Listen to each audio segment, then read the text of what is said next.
Cerita ini bersifat fiktif dan murni karangan serta imajinasi penulis. Jika kemudian ada kesamaan nama ataupun kejadian di dunia nyata, itu hanyalah satu kebetulan semata. Rani adalah seorang bidan yang bekerja di sebuah puskesmas di salah satu kota di Jawa Barat. Rani ini bisa dibilang sedikit istimewa karena dia bisa melihat makhluk-makhluk yang tidak kasat mata. Rani bahkan sempat beberapa kali diruqyah dan ditutup mata batinnya, tapi selalu saja gagal. Jadi, sampai sekarang dia masih bisa melihat apa yang seharusnya tidak bisa kita lihat. Karena Rani adalah mempunyai sikap pribadi yang sangat suka membantu orang. Jadi orang tuanya Rani menyarankan agar Rani menjadi seorang bidan saja. Mendengar permintaan itu, Rani pun setuju-setuju saja dengan arahan orang tuanya. Dan akhirnya Rani pun memutuskan untuk menjadi bidan. Awalnya Rani menganggap mereka-mereka atau makhluk-makhluk tak kasat mata itu hanya perlu diabaikan saja. Karena Rani berpikir dia adalah manusia dan mereka adalah makhluk gaib. Hidup kita memang berdampingan tapi kita berada di alam yang berbeda. Hal pertama yang Rani pikirkan seperti itu. Sampai akhirnya Rani merubah pemikirannya tentang makhluk-makhluk gaib itu. Karena menurutnya ternyata keberadaan mereka lama-lama cukup sedikit mengganggu dan menghambat berbagai kegiatannya. Jadi, mereka tidak bisa diabaikan begitu saja. Salah satu kisah horor yang dialami Rani terjadi ketika Rani berada di ruang persalinan puskesmas di mana tempat dia bekerja. Pada hari itu adalah hari pertamanya Rani bekerja di puskesmas tersebut sebagai bidan. Tepatnya pada tanggal 12 Januari tahun 2014. Kondisi puskesmas pada saat itu memang belum sebagus saat ini. Tempat kerjanya pada saat itu adalah puskesmas daerah sehingga memang pelayanannya buka 24 jam untuk persalinan dan UGD. Puskesmas ini juga berada di ujung jalan berseberangan dengan kuburan Cina dekat juga dengan danau, kelurahan, SD, SMP dan juga gor. Jadi bisa terbilang lumayan ramai. Tapi, hanya dari pagi sampai sore saja lingkungan puskesmas itu ramai. Namun, jika sudah malam menjadi kebalikannya. Sepi sekali dan terasa horor karena sangat gelap. Dan kebanyakan pasien-pasien di sana tidak ada yang berani datang ke puskesmas itu di atas jam 1 malam. Sebenarnya puskesmas ini puskesmas biasa. Seperti puskesmas pada umumnya. Tapi, karena bangunannya itu adalah bangunan Belanda. Itulah yang sedikit menambahkan kesan-kesan horor di puskesmas itu. Atapnya juga tidak terlalu kokoh. Hanya ditutup menggunakan triplek saja yang dikaitkan dengan paku seadanya agar tidak bocor di waktu hujan. Hal itulah yang membuat banyak orang berpikir puskesmas itu terlihat seram. Ditambah dekat sekali dengan danau dan juga kuburan Cina. Selain itu, di depan puskesmas itu ada pohon asam yang sangat besar sekali. Jadi, kalian bisa bayangkan suasana malam di puskesmas itu seperti apa. Oleh karena itu, tidak ada pasien yang berani datang malam-malam ke sana. Meskipun sebenarnya puskesmas itu terlihat lumayan bagus. Pagi di sana juga cukup ramai. Sore pun pemandangan sekitar danau itu sangat bagus saat matahari terbenam. Hanya saja jika sudah malam, suasana di sana memang gelap sekali dan sedikit lebih mencekam. Di hari pertama Rani bekerja, Rani beritahu bahwa total pegawai di puskesmas tersebut ada 45 orang. Termasuk ada 5 orang dokter, 10 orang bidan, 6 perawat, 3 farmasi, 2 analisis kesehatan, ada satpam OB dan beberapa tenaga non-medis lainnya. Pada saat itu, Rani adalah salah satu bidan yang baru saja lulus kuliah. Jadi, dia masih minim sekali pengalaman. Di timnya Rani ada 7 orang bidan yang bekerja di bidang persalinan. Ada Mbak Mia, Mbak Ria, Mbak Dini, Mbak Sari, Mbak Maira, Mbak Nilam, dan Rani yang ketujuh. Rani adalah bidan yang paling muda. Usianya waktu itu baru 22 tahun. Baru sekali lulus kuliah. Sedangkan teman-temannya yang lain, yang berenam dan sudah senior, mereka semua sudah berkeluarga dan lebih berpengalaman. Sistem kerja mereka terbagi menjadi 3 shift. Ada pagi, siang, dan malam. Setiap 1 kali shift ada 2 bidan yang berjaga. Singkat cerita, mulailah di hari pertama Rani bekerjanya di puskesmas. Saat itu, Rani mendapat dinas pagi. Di hari pertama bekerja, Rani diajak berkeliling puskesmas. dan juga berkenalan dengan pegawai-pegawai lain oleh kepala puskesmas. Pertama dia dikenalkan dengan para pegawai di bagian depan dulu, tepatnya bagian pendaftaran. Di sana ada rekam-rekam medis dan juga meja-meja pendaftaran yang ada komputernya. Di sana ada 4 komputer dengan 4 pegawai, 2 laki-laki dan 2 perempuan. Dan saat mereka berkenalan, hanya 3 orang saja yang menoleh dan menyapa Rani. Tapi, satu lagi yang kebetulan duduk di paling pojok, dia hanya diam saja. Rani ingat waktu itu, yang duduk di pojok itu adalah perempuan. Dia memakai baju dress biru dengan rambut panjang terurai. Dan waktu pertama kali melihat perempuan itu, dia terlihat pucat sekali, dan dia hanya fokus ke komputernya saja. Saat itu Rani berpikir, mungkin perempuan itu sedang tidak enak badan. Jadi, dia tidak mau berkenalan dengannya. Dan dia hanya duduk saja menatap komputernya. Karena Rani masih anak baru, dan niatnya hanya ingin berkenalan saja. Rani tidak berani berpikir macam-macam. Setelah dari ruang pendaftaran, dia lanjut lagi ke ruangan lain. Dan sampailah dia di ruang persalinan. Pada saat itu, di ruang persalinan itu hanya ada 1 bidan. Kebetulan bidan yang satunya lagi sedang diperuntukkan di Polikia. Jadi Rani hanya berkenalan dengan 1 bidan, namanya Bidan Maira. Waktu sedang berkenalan dengan Bidan Maira, tiba-tiba Rani melihat ada seorang perempuan yang pergi begitu saja setelah keluar dari toilet yang memang ada di ruang persalinan. Dia pergi begitu saja, tanpa ada basa-basi, padahal mereka sedang berdiri di tengah-tengah. Kenapa dia sama sekali gak menyapa? Paling gak senyum sedikit? Batin Rani. Rani memang tidak sempat melihat wajahnya. Dia tidak terlalu fokus pada perempuan itu karena sedang bersalaman dengan Bidan Maira dan sedikit berbincang-bincang. Kok dia agak kurang sopan? Kenapa ngelengos gitu aja? Seenggaknya sapa aku, paling gak bilang permisi. Lagi-lagi Rani hanya bisa membatin. Tapi pada saat itu, lagi-lagi Rani tidak begitu menghiraukan hal itu. Dia melanjutkan berbincang-bincang ringan dengan Bidan Maira. Dan saat sedang berbincang itu tiba-tiba Rani mendengar ada suara tangisan bayi yang keras sekali. Kok ada suara bayi nangis? Gumam Rani dengan sedikit panik. Dia takut jika bayi itu kenapa-napa. Mbak, kenapa itu bayinya nangis? Tanya Rani. Bayi nangis? Gak ada Rani. Perasaan kamu saja itu. Gak ada suara bayi nangis. Jawab Mbak Maira. Iya beneran ada Mbak. Kekeh Rani. Enggak ada. Bukan suara tangis bayi itu.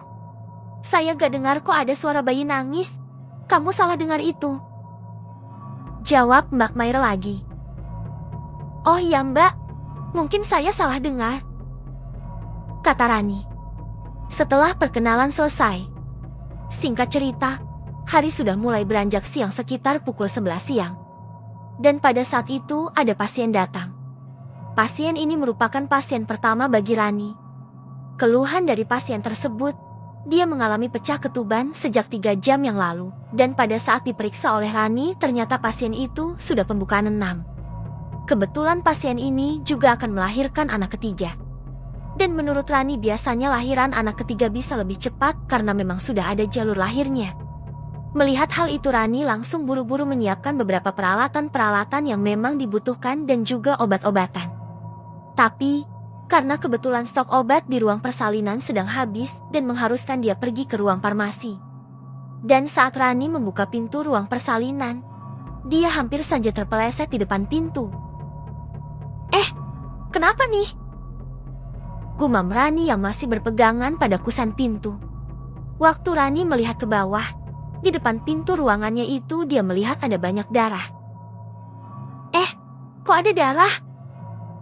Rani memperhatikan dengan seksama cairan merah itu yang ternyata memang darah. Mbak. Rani berteriak pada Mbak Maira. Mbak, OB hari ini siapa yang bertugas? Ini kenapa masih ada darah di sini? Hampir aja aku kepleset, tanya Rani. Mbak Maira yang mendengar itu, dia hanya diam saja. Dia terdiam cukup lama saat itu. Bab 2, Puskesmas Tua Part kedua. Udah, Rani. Cepat aja kamu ke farmasi. Ambil aja dulu obat-obatan itu, kata Mbak Maira. Rani pun tidak berpikir macam-macam lagi. Dia pergi ke farmasi untuk meminta obat. Masalah darah itu dia berpikir, mungkin nanti Mbak Maira akan memanggil Obe. Jadi, dia pergi ke farmasi untuk memberikan beberapa list obat-obatan untuk dia ambil. Saat sudah sampai di farmasi, sambil menunggu obat, petugas farmasi itu mengajak ngobrol Rani. Udah kenalan sama yang di sini ya, Mbak Rani, katanya. Oh, alhamdulillah udah, Mbak. Cuma masih nginget-nginget namanya aja, jawab Rani. Oh, kalau itu mah memang udah pasti. Tapi kalau sama kuncen di sini, Mbak harus hati-hati ya. Biasanya sebelum sama orang lain, dia minta kenalan lebih awal. Mbak, sama Mbak Rani juga, kata si petugas farmasi. Rani yang mendengar itu, dia hanya senyum-senyum saja, dan tidak begitu menghiraukan petunjuk dari si karyawan itu. Dia sudah tahu arah tujuan omongan itu kemana. Kuncen ya, Kuncen pasti penunggu di sini. Hanya saja itu bukanlah waktu yang tepat untuk membahas itu lebih lanjut karena ada pasien yang harus diselamatkan. Tidak lama kemudian karyawan itu memberikan obat-obatan yang dibutuhkan oleh Rani. Rani pun langsung buru-buru kembali lagi ke ruang persalinan pasiennya yang memang sudah bukaan 6. Dan saat Rani kembali ke ruang persalinan, darah yang sebelumnya berceceran di depan ruangan tadi sudah bersih. Cepet banget ya dibersihkan sama Obe, batin Rani yang langsung masuk ke dalam ruang persalinan. Tanpa berpikir aneh-aneh, dia kasih langsung memberikan semua obat-obatan itu ke Mbak Maira, dan persalinan pun mau dimulai. Karena pada saat itu adalah hari pertama Rani bekerja, maka Rani belum diizinkan untuk memimpin persalinan. Dia hanya diminta bantu-bantu saja, mendampingi bidan, seperti membantu menyiapkan alat-alat dan keperluan lainnya sambil mencoba untuk menenangkan pasien. Pada saat itu, sebelum memulai persalinan, Mbak Maira berkata, "Baca ayat kursi dulu ya, Ran, 3 kali, biar persalinannya lancar," kata Mbak Maira. Kenapa harus baca ayat kursi? Kenapa nggak baca bismillah atau al-fatihah aja seperti biasanya? Waktu itu Rani hanya bisa membatin dalam hati. Walaupun memang sedikit merasa heran, tapi Rani tetap ikut membaca ayat kursi 3 kali. Hingga akhirnya proses persalinan pun berlangsung.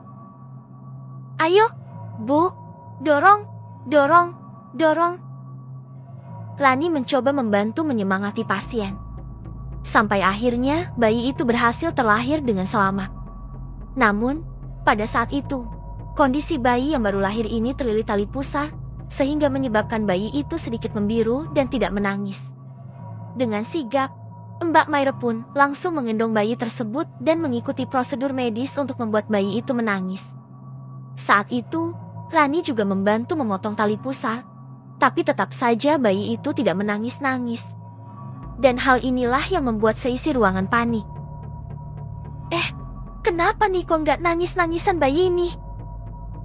gumam Mbak Maira. Dan tak berselang lama si ibu juga akhirnya sadar jika bayinya tidak menangis. "Kenapa anakku gak nangis nih?" Si ibu juga ikut panik.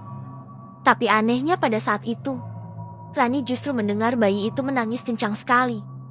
Saking kencangnya tangisan itu terdengar di telinga Rani. Dia sampai menggeleng-gelengkan kepalanya agar dia kembali fokus lagi menghadapi pasien. "Kok Mbak Maira gak mendengar kalau bayi ini nangis? Aku melihat dia nangis kok." Tapi lagi-lagi, Rani berpikir ini bukan waktu yang tepat untuk memikirkan hal-hal yang seperti itu. Akhirnya Mbak Maira tetap membantu bayi itu supaya menangis. Dan perlahan tapi pasti bayi itu pun akhirnya menangis. Mbak Maira pun menggendong bayinya dan menyelesaikan tugasnya dengan pasien atau dengan si ibu itu. Setelah ibu bayi itu selesai ditangani, Mbak Maira pun langsung mengurus data rekam pasien tadi dan Rani membersihkan dan mencuci alat-alat tadi yang sudah digunakan untuk persalinan. Dan di sini lagi-lagi Rani mengalami hal-hal aneh yang tidak bisa membuat dia tidak berpikir yang aneh-aneh. Karena pada saat Rani sedang mencuci peralatan persalinan, tiba-tiba air dari keran itu berubah jadi darah segar yang mengalir. Kenapa nih? Kok jadi darah? Rani seketika merasa kaget. Astagfirullahaladzim. Gak benar ini. Rani langsung mematikan keran air itu. Kenapa ya? Apa tadi aku salah lihat? Astagfirullah. Enggak. Salah lihat nih. Rani terus bergumam dan meyakinkan diri jika semua itu hanya perasaannya saja. Karena belum selesai mencuci peralatan itu, Rani kembali menyalakan lagi keran itu. Waktu dibuka yang kedua kalinya yang keluar air biasa dan bukan darah. Rani pun kembali melanjutkan mencuci alat-alat itu lagi. Tapi tidak lama kemudian air yang keluar dari keran itu berubah lagi menjadi darah dan Rani langsung menutup keran itu lagi. Dan hal itu terus terulang kembali kurang lebih sebanyak 7 kali dan membuat pekerjaan Rani tak kunjung selesai. Bahkan sarung tangan karet yang dipakai Rani sampai berubah warna menjadi merah. Pada saat itu, Mbak Mairo melihat Rani yang terus membuka tutup keran dan pekerjaannya tak kunjung selesai. Kenapa Rani buka tutup keran terus? Rani juga belum selesai cuci alat-alatnya, kata Mbak Mairo. Rani, kesini aja kamu. Mending kamu bantu aku. Udahlah, kamu rendam aja dulu alat-alat itu, kata Mbak Mairo lagi. Tinggal aja. Mungkin lagi macet kerannya itu. Oh iya, Mbak, jawab Rani. Rani pun meninggalkan alat-alat itu lalu melangkah menghampiri Mbak Mairo. Dia juga tidak menceritakan kejadian tadi pada Mbak Mairo. Dia langsung pergi mencuci tangan di dalam ruang pasien, bukan di tempat tadi lagi. Rani berkata selaku bidan, jika setelah selesai melahirkan akan ada waktu observasi selama 2 jam yang bertujuan untuk memantau pasca persalinan. Untuk berjaga-jaga jika ada sesuatu yang membahayakan bagi pasien yang baru saja melahirkan. Dan saat waktu observasi ini berlangsung, pasien itu dilarang tidur dan harus didampingi oleh keluarga. Jika nanti setelah waktu observasinya sudah selesai, barulah pasien ini bisa dipindahkan ke ruang nifas. Dan sekarang ibu pasien tadi masih dalam tahap observasi. 1 jam pertama observasi berjalan baik-baik saja dan aman-aman saja. Tapi setelahnya, tiba suami pasien ini berteriak kencang kali. Kesurupan itu, kata Rani. Refleks Mbak Mairo dan Rani pun langsung membuka tirai pembatas. Ada apa? Bu, kenapa? Tanya Rani dan Mbak Mairo panik. Mas, sadar, Mas, kata ibu pasien itu. Pasien itu merasa ketakutan melihat suaminya seperti itu. Rani dan juga Mbak Mairo melihat suami pasien itu sedang diam terpaku. Tantapannya melotot ke arahnya Mbak Mairo waktu mereka membuka tirai itu. Rani yang melihat itu langsung buru-buru menggendong si bayi yang memang ada di tangan pasiennya itu untuk diamankan. Dia langsung berlari ke arah pintu ruangan itu untuk sekalian meminta tolong pada petugas puskesmas yang memang ada di sana. Tolong, ini suaminya kesurupan sepertinya, teriak Rani. Dan benar saja, kondisi suaminya itu semakin lama semakin menyeramkan. Sampai akhirnya banyak orang berkerumun datang ke ruang bersalin itu. Rani yang pada saat itu masih menggendong bayinya ini juga ikut merasa panik. Rani melihat suami pasien itu. Matanya melotot, warnanya merah sekali seperti mata orang sakit. Dan pada saat itu, suaminya itu melihat ke arah istrinya sambil melotot dan tersenyum lebar.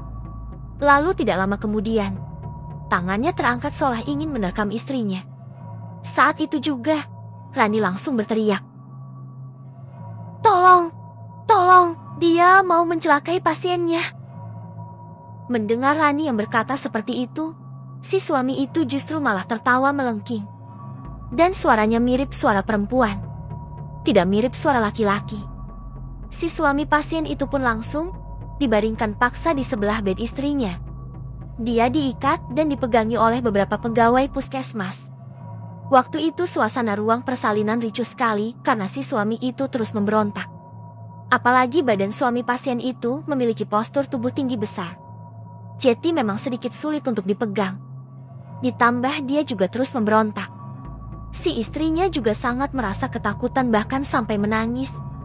Tapi Rani tetap mencoba untuk menenangkan pasien itu. Udah, Bu, udah, tenang. Banyak istighfar. Udah, gak apa-apa. Bu, tenang.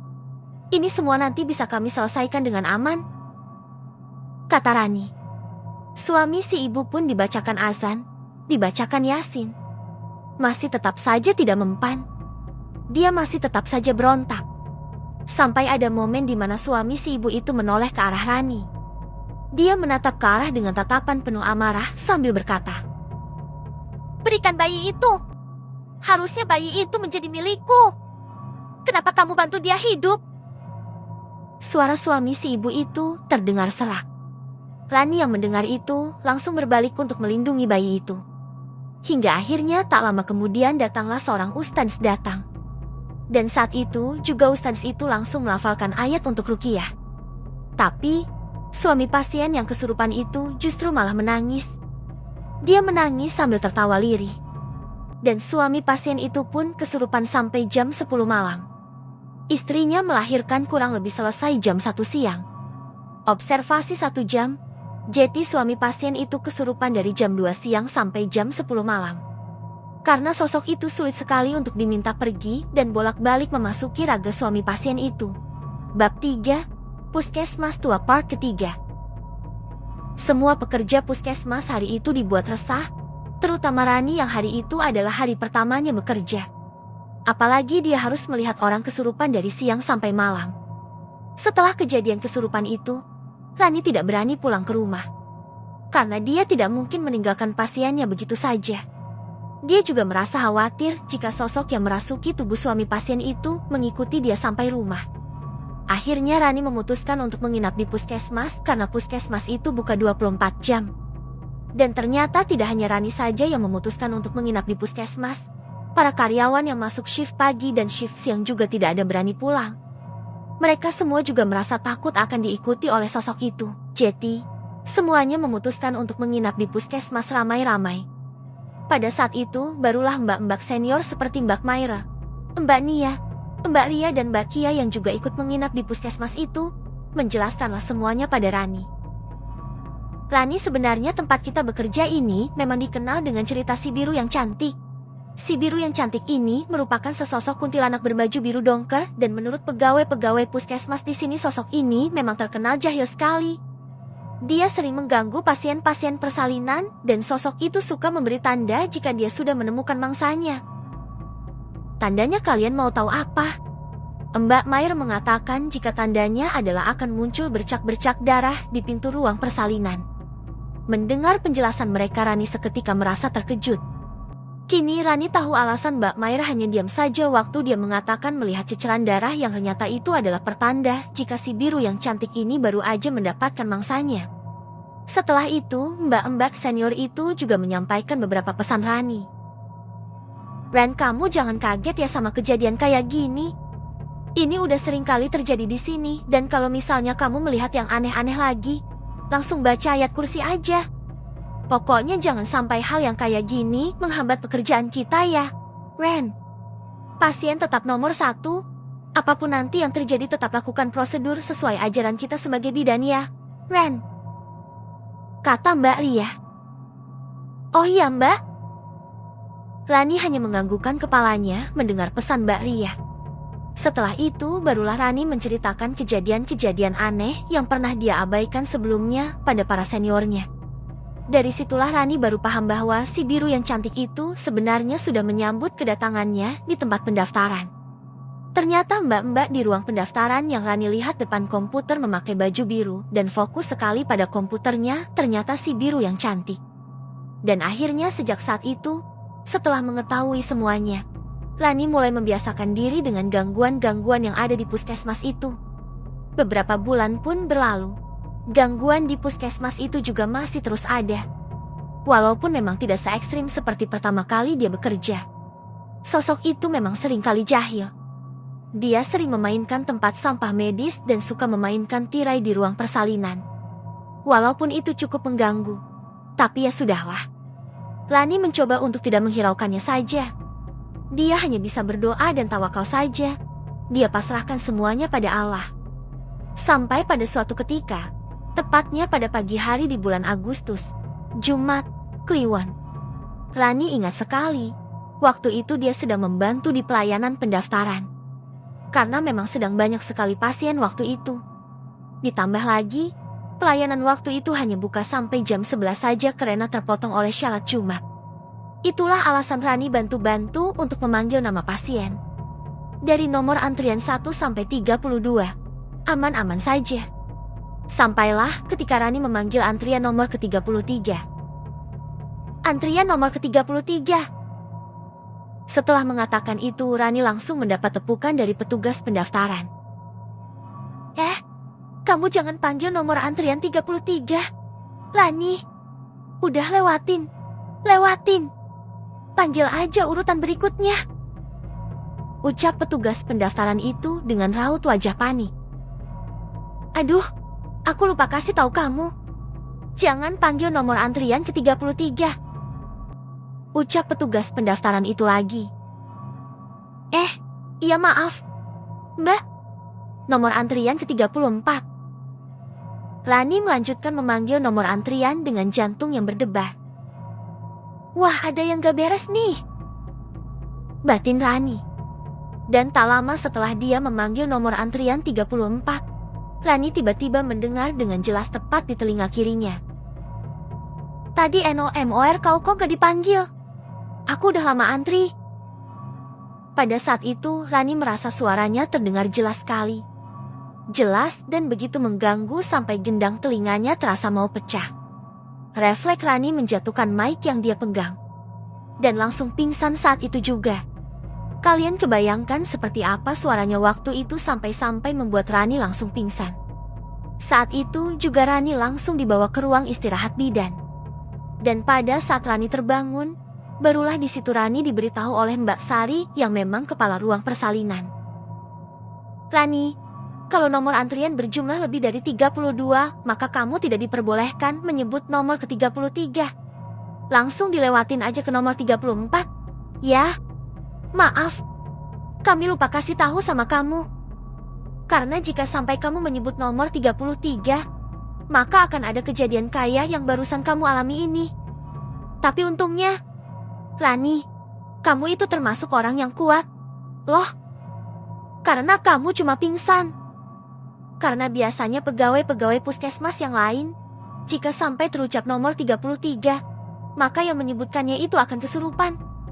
Dan biasanya dia akan berlari menceburkan dirinya ke danau yang ada di dekat puskesmas. Sampai-sampai di antara danau sama puskesmas dibuat gerbang tambahan, karena khawatir kalau ada yang kesurupan lompat ke danau, dan gak bisa diselamatkan. Setelah kejadian itu, hari demi hari pun berlalu dan kejadian aneh pun terjadi kembali. Di mana sekitar 2 bulan sejak kejadian nomor antrian itu, Rani mendapat jadwal kerja shift siang. Rani yang pada saat itu datang terlambat karena satu hal, saat sudah sampai di puskesmas dia pun buru-buru langsung memasuki area parkir. Kebetulan waktu itu dia mendapat tempat parkir paling pojok dan lumayan jauh dari pintu masuk puskesmas. Setelah selesai parkir, dia pun langsung berlari-lari kecil dengan sedikit tergopoh-gopoh untuk segera memasuki puskesmas. Dan karena dia parkirnya jauh dari puskesmas, jadi Rani terpaksa harus melewati gerbang samping danau yang memang ditumbuhi banyak tanaman-tanaman liar. Saat sedang buru-buru itu, Rani justru malah tersandung oleh akar-akar tanaman liar tadi. Ya ampun, pakai acara kesandung segala. Gumam Rani. Rani langsung mencoba menyingkirkan akar tanaman liar itu menggunakan kakinya. Tapi anehnya, akar-akar tanaman liar itu sulit sekali terlepas dari kakinya. Justru akar-akar itu malah semakin mengikat kakinya Rani. Ih, kenapa nih kok malah nggak lepas-lepas akarnya? Gumam Rani dengan raut wajah yang mulai panik. Akhirnya Rani mencoba menyingkirkan akar tanaman itu menggunakan tangannya sambil membenarkan sepatunya. Tapi Tiba-tiba yang Rani lihat di kakinya itu bukan lagi akar-akar tanaman liar, melainkan sebuah tangan besar hitam yang berurat, sedang megang kakinya. Rani yang melihat itu seketika merasa terkejut. Astagfirullahaladzim. Rani dengan cepat mengayunkan kakinya. Astagfirullahaladzim, astagfirullahaladzim. Rani terus berusaha melepaskan kakinya dari cengkramanan tangan itu. Dan untungnya kakinya pun bisa terlepas dari genggaman tangan berurat tadi. Rani langsung berlari menuju ke pintu puskesmas saat itu juga. Kebetulan pintu puskesmas tempat bekerja Rani terbuat kaca transparan. Dan di pintu kaca transparan itu, kita bisa melihat bayangan kita di pintu itu. Jadi, waktu Rani menuju ke pintu transparan itu, Rani melihat di belakangnya tubuhnya ada bayangan sosok wanita berbaju biru sedang mengikuti Rani berlari. Saat itu juga Rani langsung ingat pesan seniornya untuk membaca ayat kursi. Rani pun langsung membaca ayat kursi itu sekuat hati sambil perlahan membuka pintu dan langsung masuk ke dalam. Dengan wajah pucat, Rani hanya bisa terduduk di ruangan tempat dia bekerja. Astagfirullahaladzim. Rani terus beristighfar sambil berusaha mengatur nafas. Jangan kosongkan pikiran kamu, Rani, kata Mbak Dini yang memang juga berada di sana. Mbak Dini seolah tahu Rani ini kenapa. Aduh, kurang enak badan aku, Mbah. Rani sedikit berbohong waktu itu karena sebenarnya dia merasa takut sekali. Biasanya Rani tidak merasa terganggu karena gangguan-gangguan seperti itu. Tapi entah kenapa hari itu Rani benar-benar merasa takut sekali. Istirahat yang cukup kamu, Ran. Jangan banyak-banyak begadang. Jeti, banyak-banyak bengong kamu sekarang. Iya, Mbak. Iya. Astagfirullahaladzim. Sejak saat itu, entah kenapa di badannya Rani mulai muncul bercak-bercak lebam kebiruan dan keunguan seperti habis dihajar seseorang. Rani juga tidak tahu lebam-lebam itu karena apa, sebab dia merasa tidak pernah terjatuh atau terbentur apapun. Tapi yang jelas setelah dia mendapat lebam-lebam itu, Rani merasa sangat lelah. Dia juga merasa lelah karena terlalu sering melihat penampakan. Bab 4, Puskesmas Tua N. Akhirnya karena merasa tidak tahan, Rani pun memutuskan untuk mengambil cuti selama 3 hari untuk istirahat di rumah. Dan setelah dia sudah mulai membaik selama 3 hari itu, dia mendapat kabar bahagia. Ternyata Mbak Ria seniornya sedang mengandung anak kedua dan usia kehamilannya sudah memasuki 8 minggu. Ternyata kehamilan anak kedua ini adalah kehamilan yang benar-benar ditunggu-tunggu sekali oleh Mbak Ria dan suaminya setelah 9 tahun kelahiran anak pertama. Rani pun ikut merasakan haru dan bahagia yang memang dirasakan sama Mbak Ria. Tapi, sayangnya tidak lama setelah kabar baik itu, hal menegangkan lagi-lagi kembali terjadi. Di mana pada saat itu Rani dan Mbak Ria akan menjalankan syarat maghrib. Entah kenapa Mbak Ria tiba-tiba berkeringat dingin, dadanya lemas dan juga demam. Rani yang mengira kalau Mbak Ria mengalami hipermesis. Saat itu Mbak Ria hanya meminta tolong dipanggilkan dokter. Oh iya Mbak, Mbak tunggu di sini ya, ucap Rani yang saat itu langsung pergi untuk memanggil dokter. Tidak lama kemudian, setelah dokter datang, dokter langsung mau meriksa Mbak Ria. Dokter itu pun sempat bertanya beberapa pertanyaan pada Mbak Ria. Mbak Ria, kamu ada salah makan enggak? Enggak ada, Dok. Enggak ada sama sekali. Ini juga saya baru selesai buang air kecil, Dok. Tapi perut saya tiba-tiba rasanya sakit banget, Dok. Oh ya udah, kita bawa Mbak Ria ke rumah sakit saja ya. Perutnya Mbak Ria ini kram dan juga ada timbul bercak-bercak darah. Saya khawatir Mbak Ria kenapa-napa. Tepat setelah dokter itu berkata seperti itu, Rani mendengar ada suara teriakan melengking sambil tertawa berada tepat di atas kepalanya Mbak Ria.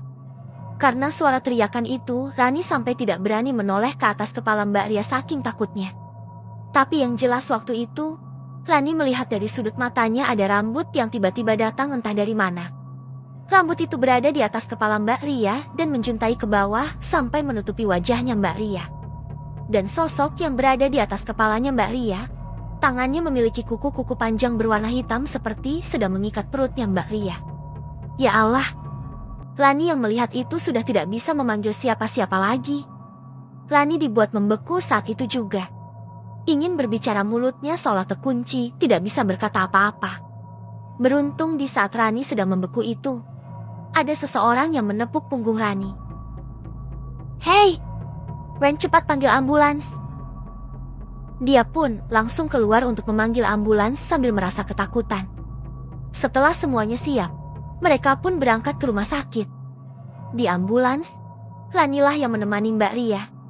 Lani juga mengusapkan air yang memang sudah didoakan ke wajah Mbak Ria, karena ia khawatir terjadi apa-apa pada Mbak Ria setelah dia melihat ada sosok yang mengganggu Mbak Ria tadi. Mbak Ria yang kuat ya.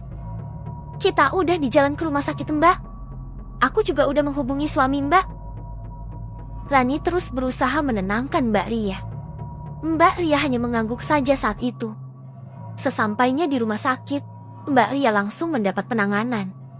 Dan pada saat itu diketahui kalau Mbak Ria mengalami keguguran.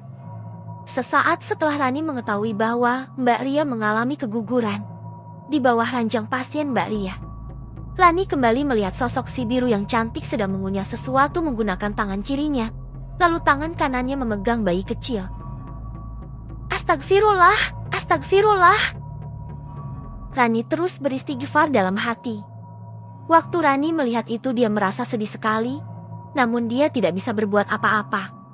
Di keesokan harinya, setelah melihat kejadian itu Rani baru mengetahui kalau hampir semua bidan yang bekerja di puskesmas itu pernah mengalami keguguran. Dan kejadian yang mereka semua alami, sama persis dengan yang dialami oleh Mbak Ria. Tiba-tiba demam, sakit perut, pendarahan, kemudian keguguran. Dan bidan-bidan di sana seolah sudah terbiasa mengalami keguguran. Astagfirullahaladzim. Dan yang membuat merinding lagi, kejadian tersebut selalu terjadi di kehamilan anak kedua. Wallahu alam bisyawab. Setelah 7 bulan kemudian dan sudah memasuki tahun kedua Rani bekerja di puskesmas tersebut, ada salah satu bidan seniornya di sana mengalami kejadian terparah yang pernah terjadi di puskesmas itu. Ada yang lebih parahnya lagi. Jadi ceritanya pada suatu hari ada salah satu keluarga pasien yakni ibu mertuanya pasien. Dia kesurupan sambil meloncat tinggi dan loncatannya sangat jauh sekali. Benar-benar loncat seperti kodok. Karena sangat tidak masuk akal seorang manusia bisa loncat tinggi sekali seperti itu. Dan pada saat loncat itu posisi tangan orang yang kesurupan itu sambil memegang kepalanya. Jadi, seperti seseorang yang sedang menyisir rambutnya menggunakan tangan. Tidak sampai di situ saja kesurupannya. Dia juga menggaruk wajahnya sendiri dengan sangat kencang sampai berdarah-darah. Setelah dia mencakar-cakar wajahnya sampai berdarah, tiba-tiba saja ada darah mengalir keluar dari kemaluannya. Padahal yang sedang kesurupan itu sedang sakit, juga tidak sedang melahirkan. Dia hanya menemani menantunya yang baru saja melahirkan. Di saat sedang seperti itu, dia susah sekali ditangkap untuk ditenangkan karena loncatnya tinggi sekali. Dan kejadian itu berlangsung lama sekali sampai seharian full. Dia loncat-loncat, tangannya sambil menyisir-nyisir rambut dan tertawa melengking. Bahkan sampai dia dibawa pulang ke rumah pun, dia masih tetap saja kesurupan sehingga beberapa ustadz berganti-gantian untuk menyembuhkan ibu mertua pasien itu. Dibawa ke rumah sakit, juga dia tetap tidak bisa sembuh. Bahkan dia sempat diberi obat bius agar dia bisa tenang tapi tetap tidak mempan. Darah yang mengalir dari kemaluannya juga masih tetap ada. Tapi, ajaibnya korban kesurupan itu baru sembuh setelah 1 minggu kemudian. Dan hampir semua ustadz yang mencoba menyembuhkan ibu itu mengatakan kalau memang ada yang tidak beres dengan puskesmas itu dan tidak bisa dibiarkan seperti itu terus. Akhirnya tepat di hari Jumat, seorang ustadz yang memang sudah menyembuhkan ibu mertua kesurupan itu dan para keluarga pasien juga ikut berdatangan ke puskesmas itu bersama dengan Pak RT. Jika mereka terus mendapat gangguan ekstrim seperti itu, takutnya akan menelan banyak korban jiwa. Dan mereka pun memutuskan untuk menebang pohon ESI yang besar yang memang berada di dekat gerbang puskesmas itu. Karena menurut mereka yang mengerti, pohon asam yang besar sekali itu adalah tempatnya si biru yang cantik itu. Oh, ya sudah baik. Kami setuju.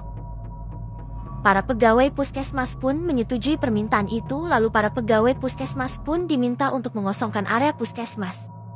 Mereka pun bahu-membahu untuk mengosongkan area puskesmas.